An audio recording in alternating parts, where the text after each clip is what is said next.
Hello friends, welcome to वेटवेट market. I hope आप लोगों को छुट्टियां बहुत अच्छी जा रही होंगी। बात करते हैं आने वाले ट्रेडिंग सेशन की। बाजार में क्या मूड माहौल रह सकता है और किस रेंज में बाजार ट्रेड कर सकता है इतने बड़ी गिरावट के बाद। बात कर लेते हैं फ्राइडे ट्रेडिंग सेशन की। ओपनिंग गैप अप के साथ हुई और जैसे मैंने कहा था कि 17,300 का लेवल एक इमीडिएट रेजिस्टेंस होगा। अगर ये निकल जाता है तो यहाँ से गैप फिलिंग देखने को मिल सकती है और हम कहीं ना कहीं 22 अप्रैल का गैप फिल करते हुए देख सकते हैं। और ये गैप कहीं ना कहीं पूरी तरह फिल होता हुआ दिखा। 17,380 का हमने हाई लगाया, वहां से प्रॉफिट बुकिंग देखने को मिली जो कि लाजमी थी, क्योंकि महीने का आखिरी सत्र था और कहीं ना कहीं हफ्ते का भी आखिरी सत्र, तो कहीं ना कहीं लोग पोजीशन अपनी कट करते हैं नॉर्मली। बट ये प्रॉब्लम तब सीरियस हो गई जब हम 17,200 के लेवल को हमने तोड़ दिया और हमने जो डिप लगा दी वो सीधे सीधे हमारे जो गैप था 28 अप्रैल को उसको सेटल करते हुए दिखे। हमने कहीं ना कहीं 17,050 तक की डिप लगा दी। ऑलराइट, कहीं ना कहीं जो इन्फ्लेशन को लेकर के और कहीं ना कहीं रेट हाइक को लेकर के और रिजल्ट जो खराब आज देखने को मुझे मिल रहा है यूएस मार्केट में, उसका रिएक्शन हमें देखने को मिला। एफआईएस की जबरदस्त सेलिंग हमें कल के दिन फ्राइडे के सेशन में देखने को मिली और कहीं ना कहीं जो क्लोजिंग भी निफ्टी की देखने को मिली वो 17,100 रुपए के ऊपर ही देखने को मिली है। हालांकि 17,000 का लेवल अभी भी सिक्योर है, जो कि इस आने वाले हफ्ते के लिए सबसे बड़ा सपोर्ट होगा। हालांकि जो दो लेवल्स हैं जिसमें हमें हमारा सबसे ज्यादा फोकस होगा वो 17,000 के लेवल्स पे और 16,800 के लेवल्स पे। तो ये 16,800 के लेवल्स इसलिए मैं इस सेंस में कह रहा हूं, जो 19 अप्रैल को जो हमने डिप लगाई थी ऑलराइट, वो कहीं ना कहीं 16,820 की थी, तो ये एक सपोर्ट की तरह एक्ट करेगा 17,000 के बाद। तो ये दो लेवल्स हैं, अगर ये दो लेवल्स अगर टूट जाते हैं, हम 17,000 के नीचे जाते हैं, तो प्राइमरीली मेरा टारगेट जो रहेगा 16,800 का रहेगा। और 16,800 का टूट जाता है तो जो हमारे 16 मार्च का जो गैप बचा हुआ था ऑलराइट, जो कि कहने के 16,850 से 16,650 के बीच में है, वो गैप फिल होता हुआ दिख सकता है। मतलब 16,600 रुपए तक की डिप निफ्टी में लगती हुई दिख सकती है 16,800 के नीचे। वही बात करते हैं मेरे रेजिस्टेंस की, तो जो मुझे रेजिस्टेंस देखने को मिल रहा है फिर से, वो कहीं ना कहीं 17,300 और 17,200 के लेवल्स पे देखने को, 17,300 और 17,100 के लेवल्स पे देखने को मिल रहा है। तो जो कॉल राइटिंग है अच्छी खासी वो 17,300 के लेवल्स पे और 17,100 के लेवल इमीडिएट लेवल्स पे देखने को मिल रही है। हालांकि कल के लिए, आने वाले हफ्ते के लिए 17,100 का लेवल एक इमीडिएट रेजिस्टेंस होगा मंडे के सेशन में, और ये अगर टूट जाता है तो ये तेजी 17,300 की तरफ इमर्ज होती हुई दिख सकती है। ये अच्छा खासा मोमेंटम हमें 200 पॉइंट्स के रैली दिखा सकता है दोबारा। अदरवाइज अगर हम 17,100 के लेवल्स को सस्टेन नहीं कर पाते हैं, 17,000 के नीचे अगर हम खुलते हैं और ये गिरावट अगर हम 17,000 के नीचे फिसल जाती है, तो फिर ये गिरावट 200 पॉइंट्स की आपको देखने को मिलेगी और ये गिरावट 16,800 की तरफ हमें लेके जा सकती है। फिलहाल जिस तरह का सेटअप अभी डेली टाइम फ्रेम में देखने को मिल रहा है वो बहुत ज्यादा बेरिश है। तो मेरा यही मानना है कि अगर 17,000 का लेवल अगर टूट जाता है और जो हमने जो डिप लगाई थी कहीं ना कहीं 27 अप्रैल की, जो कि 16,980 के आसपास है, वो अगर टूट जाए primarily you can sell Nifty और लाइट उछाल पे फिर बेचिए 17,000 के नीचे, 16,970 के नीचे। और राइट, सो ये बात हो गई इसकी। Let's go to bank nifty. Bank nifty की अगर मैं बात करूं तो बैंक निफ्टी ने भी कहीं ना कहीं अच्छी खासी तेजी दिखाई। ओपनिंग थोड़ी फ्लैट ओपनिंग के साथ हुई, बट कहीं ना कहीं जैसे हमने 36,500 के लेवल्स को रिगेन किया, ये तेजी कहीं ना कहीं हमें गैप फिलिंग की तरफ लेके गई। जब हमने गैप देखा था 22 अप्रैल का, वो गैप 50% गैप फिल हुआ, मतलब 100 पॉइंट्स फिल हुए और 100 पॉइंट हमारे रह गए। बट कहीं ना कहीं जो ट्रेंड लाइन थी उस वहां से हमें रिजेक्शन देखने को मिला। अब बात करूं इस ट्रेंड लाइन की, let's go to 1 hour time frame, 1 घंटे के टाइम फ्रेम में चलते हैं। तो इसी ट्रेंड लाइन से कहीं ना कहीं बैंक निफ्टी बार बार रिजेक्ट होता हुआ दिख रहा है, बार बार यहीं से हमें स्लिप होता हुआ दिख रहा है। और अगर मैं देखूं तो एक दायरे में ही कहीं ना कहीं बैंक निफ्टी ट्रेड करता हुआ दिख रहा है, एक नैरो रेंज में। ऑलराइट, और जब तक ये 36,000 से लेकर के 37,000 में, तब तक मेरा मुझे लगता है बाजार में कंसोलिडेशन रहेगा। बाकी अगर हम 36,000 के इमीडिएट लेवल्स को अगर तोड़ देते हैं तो ये गिरावट हमें सीधे दोबारा 35,700, जो कि हमारा कहीं ना कहीं 27 अप्रैल का लो था, और मैं बात करूं 25 अप्रैल की, तो इसका भी जो सेटलमेंट था वो 35,700 रुपए के ऊपर ही था। तो मेरा यही मानना है कि 36,000 का लेवल अगर टूटने का वेट करें, अगर मंडे के दिन अगर 36,000 का लेवल अगर टूट जाता है तो ही शॉर्ट करें और प्ले करें for the target of 36,000, 36,700 and yes sorry 35,700 and 35,500। तो 35,700 से लेकर के 35,500 रुपए तक के लोअर लेवल्स हमें देखने को मिल सकते हैं इस बेरिश सेटअप के बाद। But overall 36,000 will be immediate support. Alright, तो ये मंडे के सेशन में और आने वाले के लिए सबसे अच्छा सपोर्ट होगा। वहीं पे जो पुट राइटर, जो कॉल राइटर्स कहीं ना कहीं हमें फ्राइडे सेशन में 37,000 की तरफ शिफ्ट होते हुए दिखे, तो वो दोबारा कहीं ना कहीं अपनी पोजीशन को रिगेन कर रहे हैं, कहीं ना दोबारा शिफ्ट हो रहे हैं 36,500 के लेवल्स पे एक तरह से ऑप्शन चेन के हिसाब से। तो अब 36,500 का लेवल दोबारा एक रेजिस्टेंस की तरह एक्ट करेगा, वहीं 36,000 का लेवल एक इमीडिएट रेजिस्टेंस की तरह सपोर्ट की तरह एक्ट करने वाला है। अब 36,000 का लेवल अगर टूट जाता है तो यहाँ से 100 पॉइंट्स की गिरावट हमें 1,000 पॉइंट्स की गिरावट देखने को मिल सकती है। 35,500 का लेवल भी टूटने का आसार है इस बार।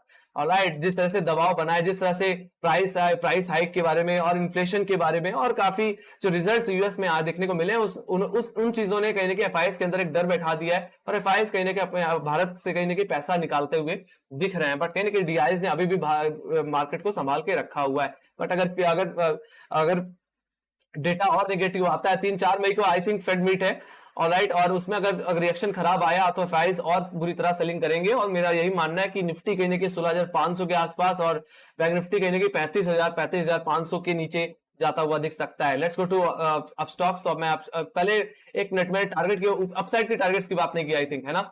तो 35,600 का जो सॉरी 36,500 का जो लेवल है, जैसे मैंने बताया इमीडिएट रेजिस्टेंस है, इसको निकालना जरूरी है। ऑलराइट, अगर ये निकले तभी तेजी करें, अदरवाइज जब तक 36,500 रुपए के नीचे है मुझे लगता है कोई भी खास तेजी देखने को नहीं मिलेगी। तो कंसोलिडेशन देखने को मिल सकता है, चॉपीनेस देखने को मिल सकती है। तो मैं यही कहूंगा ओवरऑल अगर आपको तेजी करनी है तो 36,500 रुपए के ऊपर ही करें।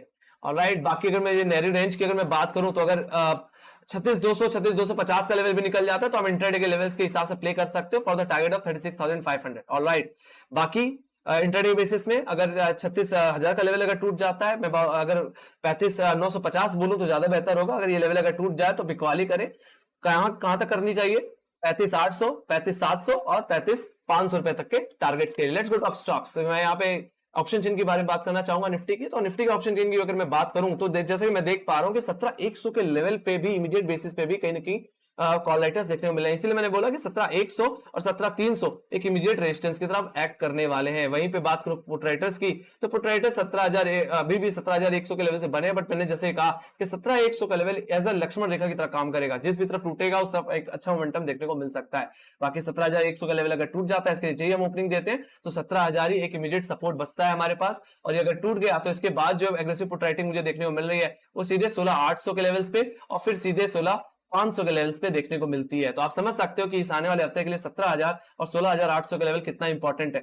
राइट, अगर 16,800 का लेवल टूट गया तो बाजार में कमजोरी और बढ़ती हुई जा सकती है। और जिस तरह से हम कॉल राइटर्स को देख रहे हैं 17,500, 17,400, 300, 200, 100 सारे करंट लेवल्स पे अच्छी खासी कॉल राइटिंग देखने को मिली, अच्छी खासी पकड़ बैठती हुई दिख रही है कॉल राइटर्स की। वही बात करते हैं बैंक निफ्टी की। तो बैंक निफ्टी में अभी भी जो रेंज है वो अभी भी सेम ही लगती है मुझे। अभी भी कहीं ना कहीं जो रेंज शिफ्ट होती है हमेशा 37,000 से 36,000 या 36,500 से लेकर के 35,500, बस इसी रेंज में बाजार बैंक निफ्टी फ्लक्चुएट कर रहा है। इसलिए मैं जैसे कहा कि अगर 36,000 का लेवल टूटे तो उसके बाद जो पुट राइटर्स देखने को मिलेंगे वो सीधे 36,500 पे ही देखने को मिलेंगे। मतलब यहाँ से 500 पॉइंट्स की गिरावट आपको देखने को मिलेगी। और ये टूट गया तो फिर बाद में आपको 35,000 भी देखने को मिल सकता है आने वाले दिनों में। ऑलराइट, तो कहीं ना कहीं आने वाले हफ्ते के लिए सबसे बड़ा सपोर्ट जो रहेगा 36,000 का ही रहेगा। अगर ये टूटेगा तो चाहे 35,500 की तरफ पुट राइटर्स शिफ्ट होंगे। वहीं पर अगर कॉल राइटर्स की बात करूं तो 36,500 के लेवल्स पे अच्छी खासी पकड़ बैठी है। बाकी 37,000 के लेवल्स पे तो ऑलरेडी 23 लाख का वाई बना ही हुआ है। ये चीज हमें साफ साफ देखने को मिल रही है 37,000 के लेवल्स पे। ऑलराइट, बाकी कहीं ना कहीं हम 36,500 के लेवल्स को रिगेन नहीं कर पाते तो फिर यही सबसे बड़ा हर्डल बन जाएगा और धीरे धीरे कॉल राइटर्स का जो इंटरेस्ट होगा वो 36,000 की तरफ आता हुआ दिखेगा।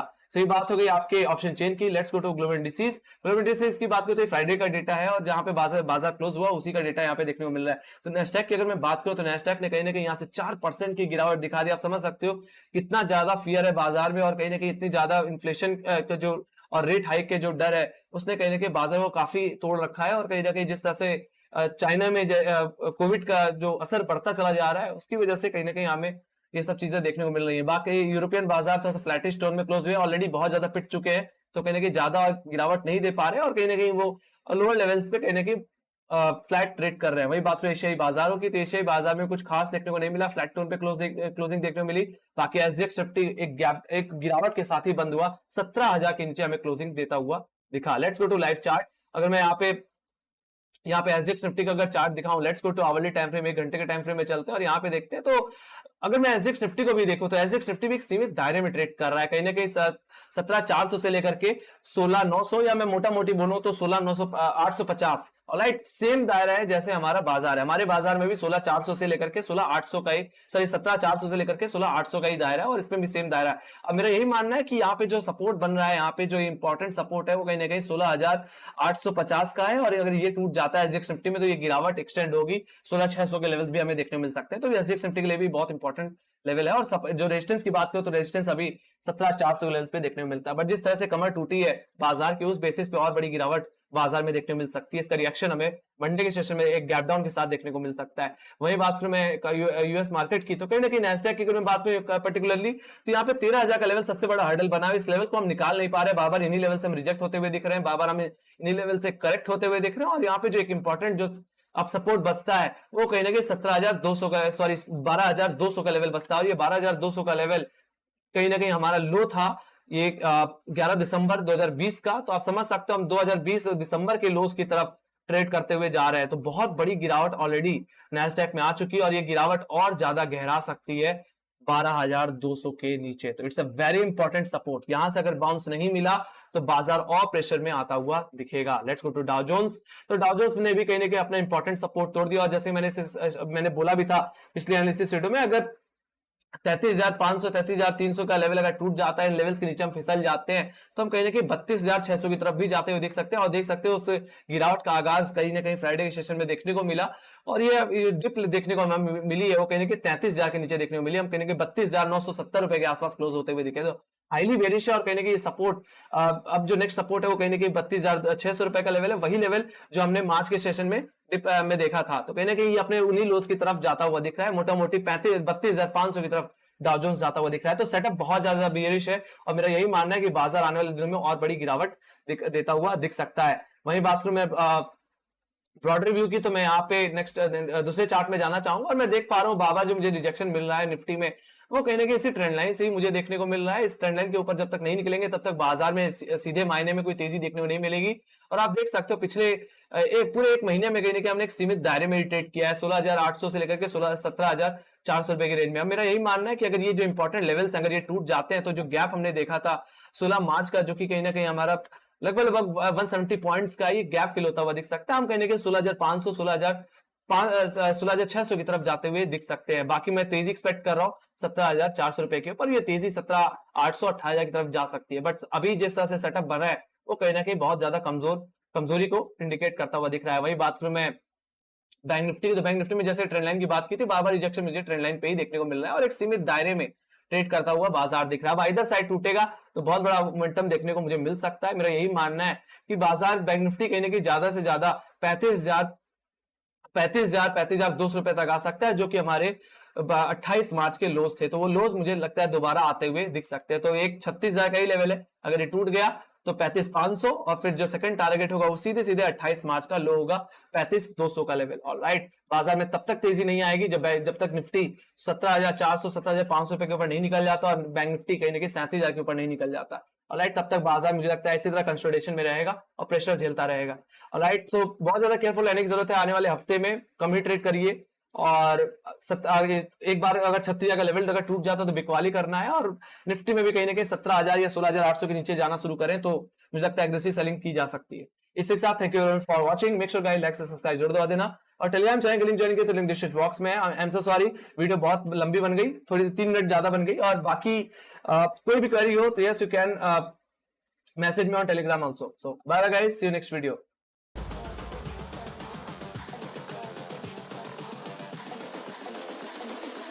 I think the girls with their nails done now.